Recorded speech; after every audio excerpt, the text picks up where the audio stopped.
మెయిన్‌గా ఇప్పుడు ఈ 'ఓజీకి' సంబంధించి చూసుకుంటే ఈ స్టోరీ ఏంటి అనేటువంటి ఒక చర్చ చాలా మందికి అర్థమవుతుంది. అసలు ఏం జరుగుతుంది? అసలు 'పవన్ కళ్యాణ్' గారేంటి? ఆ గన్నులేంటి? ఆ కత్తులేంటి? ఆ చంపడాలేంటి?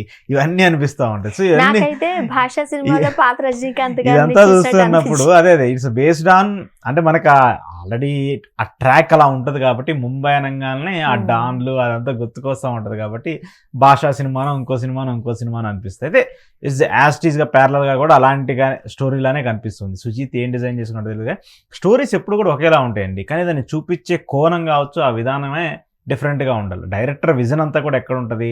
అదే రైస్ ఉంటది. అదే రైస్‌ని 100 రకాలుగా బిర్యానీలో ఉండట్లేదా? ఒక్కో హ్మ్. దాన్ని ఒక్కో టేస్ట్ వస్తా ఉంటది.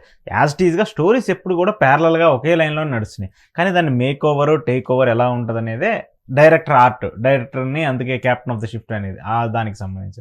సో, ఇప్పుడు ఈ స్టోరీ అంతా చూసుకుంటే 'పవన్ కళ్యాణ్' గారు అప్పట్లోనే ఆల్రెడీ ఒక విలన్‌గా ఉండి అక్కడ కొంతమందితో హ్మ్. యుద్ధం చేసి అక్కడ ఉన్నటువంటి వాళ్ళందరికీ చంపేసో, లేదంటే ఈయన చంపేసో ఇలా ఒక చర్చ జరుగుతూ ఉంటది. ఆ తర్వాత ప్రియాంక అరుణ్ మోహన్ ఆయన హ్మ్. లవర్ గానో, గర్ల్ ఫ్రెండ్ గానో ఉంటది. ఆ తర్వాత జరిగినటువంటి కొన్ని సంఘటనల్లో ఆమె చనిపోవడము. చనిపోయిన తర్వాత పవన్ కళ్యాణ్ గారు ఆ ముంబై వదిలి వెళ్ళిపోవడం. మళ్ళీ అక్కడ ప్రజలకి ఏదో కష్టం వచ్చిందని చెప్పేసి పవన్ కళ్యాణ్ గారికి చెప్పడం.